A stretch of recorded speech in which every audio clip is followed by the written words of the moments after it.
Jonathan here with Darrow Kia Madison. Today I wanted to talk to you a little bit about some of the remote start features available in new Kia models.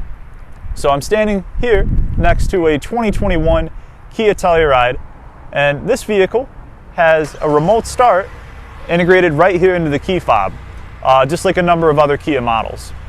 Now, this is exciting. What's more exciting is on a number of Kia models equipped with the UVO Link system, you're probably watching this on the remote starter. You can actually go on your phone. You don't have to be in any sort of physical proximity to the vehicle, and you can remote start it right from an app on your phone.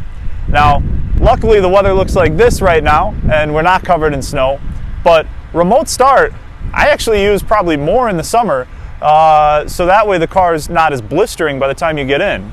And what's really exciting is using the Kia UVO Link app, you can go on your phone, and if you have automatic climate controls, you can set them to the temperature you desire it to be before you get in the vehicle.